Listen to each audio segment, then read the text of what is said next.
Hello friends, welcome to Target Achiever Study Point. तो friend, हमने जैसा कि कल की वीडियो में कत्यूरी वंश के अंतर्गत पाल वंशों का अध्ययन किया था।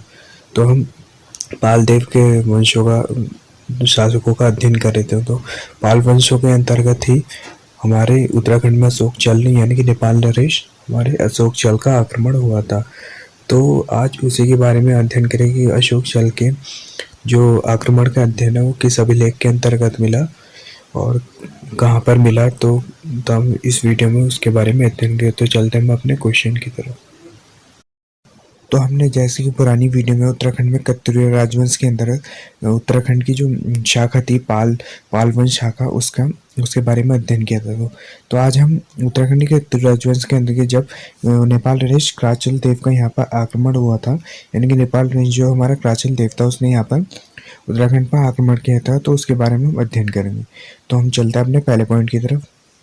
तो हमारा पहला पॉइंट है कि गोपेश्वर अभिलेख के अनुसार क्राचल देव के शासन का वर्णन 1223 ईस्वी में जो हमारा चमोली से मिलता है, यानी कि जो गोपेश्वर अभिलेख है वो क्राचल देव के सन 1223 ईस्वी का चमोली का अभिलेख मिलता है। यानी कि जो क्राचल देव का अभिलेख था वो 1223 ईस्वी का अभिलेख था, गोपेश्वर अभिलेख, जो नेपाल के अंतर्गत कहाँ पर ढुलू का शासक था, जो नेपाल क्षेत्र में कहाँ पे ढुलू क्षेत्र का एक शासक था। कौन? क्राचल देव, जो ढुलू क्षेत्र का शासक था।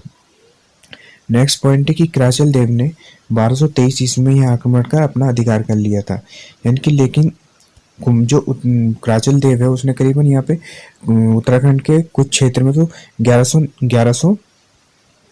1190 में करीबन यहाँ पे आक्रमण किया था। उत्तराखंड के कुछ क्षेत्र में उसने आक्रमण करके 1190 में अधिकार कर लिया, लेकिन पूर्ण रूप से उसने अधिकार कुमाऊं क्षेत्र पर कब किया? करीबन 1223 ईस्वी में उसने यहाँ पे कुमाऊं क्षेत्र में पूर्ण रूप से अधिकार कर लिया। और यहाँ पे 1223 में पूर्ण रूप से अधिकार कर लिया। तो इस कारण उसका उत्तराखंड के कुमाऊं क्षेत्र में करीबन आधा जो राज्य था उसका अधिकार इस उत्तराखंड राज्य पर हो गया। नेक्स्ट पॉइंट है कि गोपेश्वर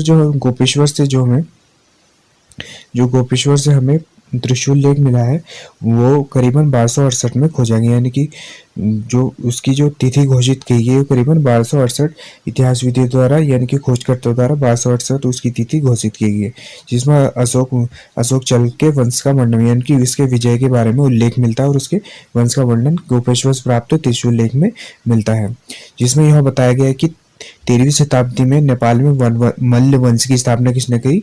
अशोक चल ने करीबन 13वीं शताब्दी में नेपाल में मल्ल वंश की स्थापना करी।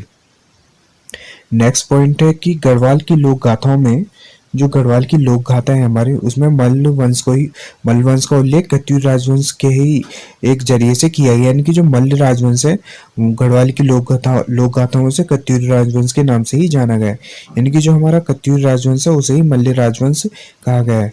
यानी कि जो नेपाल देश हमारे अशोक चल था, तो गढ़वाल की लोक गाथाओं से किसे? कत्यूरी राजवंश से संबंधित माना गया है। किससे? कत्यूरी राजवंश से हमारा उसे संबंधित माना गया है। तो नेक्स्ट पॉइंट चलते हैं कि इस वंश के ढोलू से प्राप्त अभिलेख, यानी कि जो हमारा अशोक चल है जो नेपाल के ढोलू क्षेत्र के अंतर्गत शासन करता था, वहां से प्राप्त अभिलेख में यह ज्ञात हुआ है कि कुमाऊं, गढ़वाल और पश्चिमी तिब्बत तक सभी राजवंश के शासक क्या थे? बौद्ध धर्म। यानी कि जब अशोक चल ने यहाँ पे उत्तराखंड पर अधिकार कर लिया, तो यहाँ पर जो कुमाऊं, गढ़वाल के सभी, पश्चिमी तिब्बत तक के सभी राजवंश जो थे वो बौद्ध धर्म के अनुयायी बन गए थे। यहाँ पर बौद्ध धर्म का प्रचार प्रसार होने लग गया था अशोक चल के समय पे। किसके? अशोक चल के समय पर यहाँ पे सभी जो शासक थे वो बौद्ध धर्म के अनुयायी होने लग गए। तो हम अपने नेक्स्ट पेज की तरफ चलते हैं। तो हमारा नेक्स्ट पॉइंट है कि नेपाल वंशावली के अनुसार जो अशोक चल था वो नेपाल नरेश जयभद्रपाल का वंशधर, यानी कि उनका पुत्र था। किसका? जयभद्रपाल का पुत्र कौन था? अशोक चल। लेकिन बहुत से इतिहासविदों का यह भी मत है कि मूल रूप से यह बैतडी डोटी में भी शासन होता, लेकिन पहले हमें पता है कि यह ढुलू क्षेत्र के अंतर्गत शासन करता, लेकिन अन्य इतिहासविदों का मत है कि यह बैतडी और डोटी में भी शासन, यानी कि मल्ल राजा होते जो वो डोटी राज्य के अंतर्गत शासन करते थे। हमारे कौन? मल्ल राजा। डोटी शाखा भी इनकी कहलाती, यानी कि डोटी राज्य में शासन करते थे, तो यह डोटी शाखा भी इनकी एक कहलाती थी। नेक्स्ट पॉइंट है कि पाल वंश का हमारा जो है नेक्स्ट है इंद्रदेव राज शासक कौन था हमारा इंद्रपाल देव। पाल वंश का दूसरा शासक कौन था इंद्रपाल देव। यानी कि 1191 में अशोक चल्ले के आक्रमण के बाद इसने सत्ता संभाली यानी कि पाल वंश का जो अगला शासक था हमारा इंद्रदेव। तो उसने जो हमारा इससे पहला शासक कौन था सुधावर देव यानी कि सुधावर देव था जो था। उसके बाद किसने हमें इंद्रपाल देव ने इस पाल वंश की सत्ता संभाली अशोक चंद्र के आक्रमण के बाद। तो जो इंद्रपाल देवों से लोक गाथों में इलड़ देव भी कहा गया है। किसे हमारे जो लोक गाथों में इसे इलड़ देव भी कहा जाता है किसको इंद्रपाल देव को। यानी कि जो सुधावर देव था उसके बाद का शासक कौन था हमारा इंद्रपाल देव। नेक्स्ट पॉइंट है कि खंडित शिलालेख यानी कि बैजनाथ से जो हमें खंडित शिलालेख मिला है उसमें इंद्रपाल देव के जो हमें शासक मिले हैं उसमें विजयपाल देव मिला है, महिपाल सिंह मिला है, लक्ष्मण पाल देव मिला है, चंद्रपाल देव है, त्रिलोकपाल देव, निरंजन पाल देव इत्यादि शासकों के कत्यूर घाटी के जो हमारे इत्यादि शासक हैं जो बैजनाथ समय प्राप्त खंडित अभिलेख मिला है उन शासकों का वर्णन इसमें किया गया है। लेकिन इनके आगे का शासकों का हमें वर्णन इनमें नहीं मिलता है।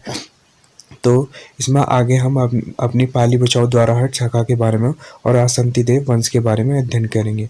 तो फ्रेंड कैसी लगी आपको वीडियो कमेंट सेक्शन में लिखकर जरूर बताएं और वीडियो को ज़्यादा से ज़्यादा लाइक और शेयर करें और चैनल को सब्सक्राइब भी जरूर करें। Thank you.